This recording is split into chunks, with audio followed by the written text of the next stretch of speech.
C'est même quand on ne voit pas ce qu'on espère, on la voit, on la saisit, on la salue même comme si elle était. Amen.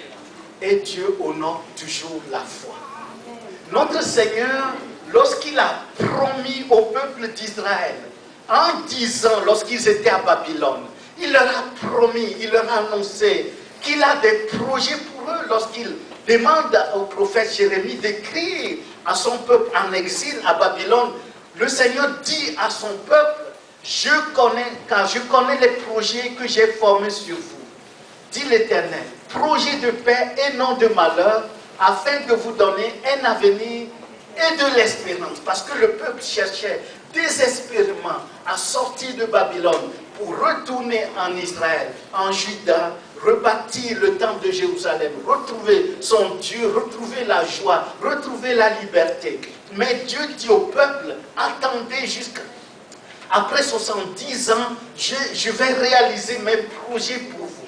Mais pendant ce temps-là, ce n'était pas facile. Mais ce que Dieu demande au peuple, c'est de considérer que Dieu a des rêves, Dieu a des projets pour lui. Mais comme notre Dieu est un Dieu méthodique, il considère le présent. Le présent, c'est important pour Dieu. Ce n'est pas un Dieu futuriste, c'est un Dieu du présent et d'avenir. Voilà pourquoi il va dire à son peuple qu'il a des projets pour lui. Certes, mais regardez ce qu'il demande à son peuple. D'où le thème de cette prédication s'intitule « Demain commence aujourd'hui ». Demain commence aujourd'hui. Ne nous faisons pas d'illusions, bien-aimés. Ne pensons pas que Dieu va nous donner des grandes choses. Dieu va réaliser des grandes choses avec nous si nous ne sommes pas fidèles dans les petites choses qu'il nous donne aujourd'hui. Ne pensons pas que Dieu va nous utiliser. Dieu va nous utiliser lorsque nous ne mettons pas en pratique ce qu'il nous a donné aujourd'hui. C'est un Dieu méthodique dans l'ordre créationnel comme dans l'ordre rédemptionnel. Lisez tout le premier chapitre de la Genèse. Le premier chapitre de la Genèse. Vous allez voir que Dieu a créé la terre avant de créer la végétation. Pas l'inverse. Il est méthodique. Il a créé la végétation avant de créer les animaux. Il est méthodique. Il a créé ce qu'on appelle les 3 grands contenants. Le ciel, la terre et la mer. Il a créé ces 3 grands contenants avant de créer les peuplements. Le ciel il a peuplé le ciel de la lune, des étoiles et du soleil. Il n'a pas créé le soleil, la lune et les étoiles avant de créer le ciel. Il est méthodique. Qu'est-ce que Dieu nous demande aujourd'hui? Qu'est-ce que Dieu demandait à son peuple en ce temps-là, tout en lui annonçant un projet d'avenir dans le futur? Regardez ce que Dieu dit à son peuple pour que son peuple ait les 2 pieds à terre. Ne regarde pas seulement dans l'avenir en oubliant le présent. Dieu voulait que son peuple regarde l'avenir en considérant le présent. Jérémie 29, versets 4 à 7. Qu'est-ce qui est écrit? Regardez ce que Dieu dit à son peuple. Ainsi parle l'Éternel des armées, le Dieu d'Israël, à tous les captifs que j'ai amenés de Jérusalem à Babylone. Bâtissez des maisons et habitez-les. Plantez des jardins et mangez-en les fruits. Il continue, verset 6. Prenez des femmes et engendrez des fils et des filles. Prenez des femmes pour vos fils et donnez des maris à vos filles, afin qu'elles enfantent des fils et des filles. Multipliez là où vous êtes et ne diminuez pas. Verset 7.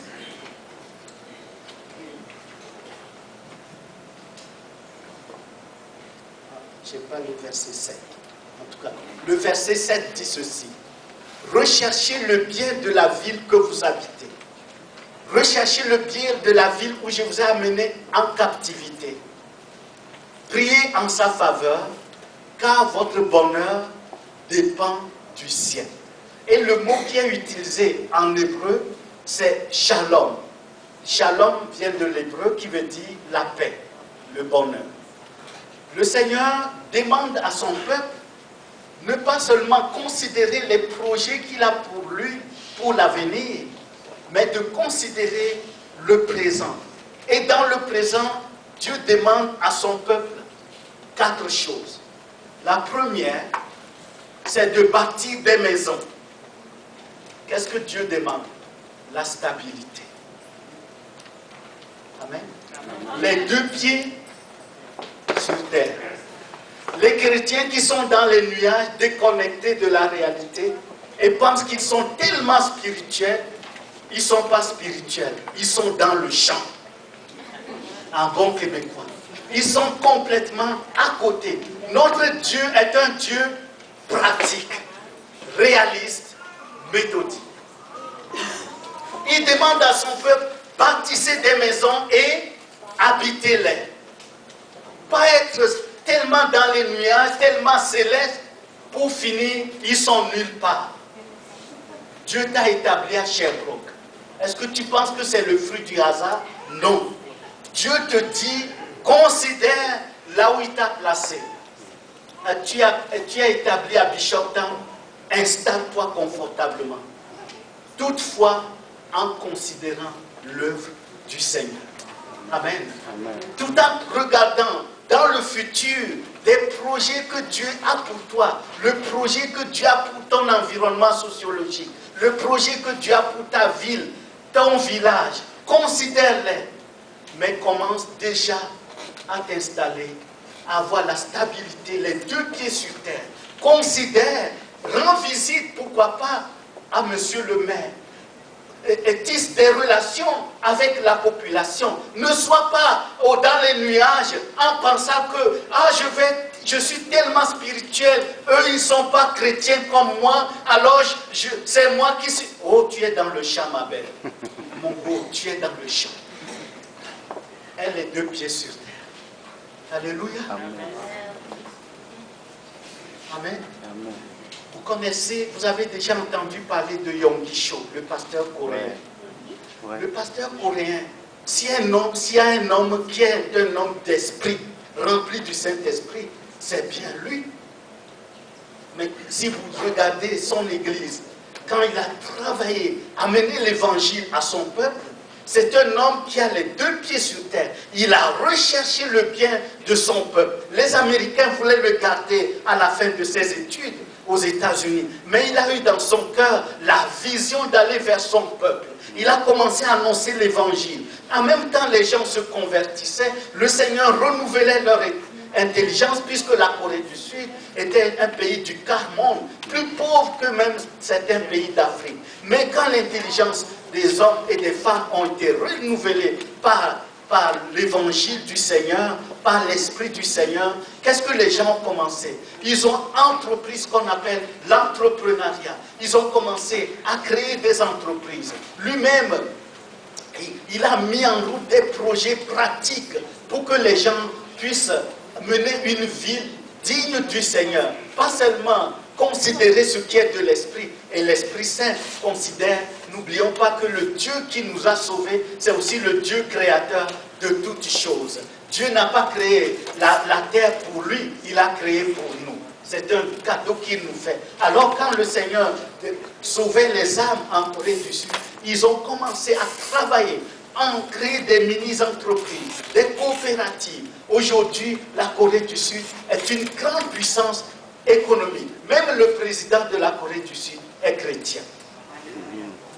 Il a reçu le prix Nobel de la paix. L'ONU ne donne pas le prix Nobel de la paix à des gens qui sont dans les nuages. Il donne le prix Nobel de la paix à des gens qui ont les 2 pieds sur terre. Alléluia. Habitez les maisons, bâtissez des maisons, installez-vous. Deuxième chose que Dieu demande à son peuple, c'est de se multiplier. La croissance démographique. Aujourd'hui, oui, si vous voyez bien, en tout cas ce que je connais en Suisse, les chrétiens, quand ils se marient, ils aiment avoir des enfants, avoir des grandes familles, pas selon la pensée du monde. Ah, il faut avoir seulement Ève,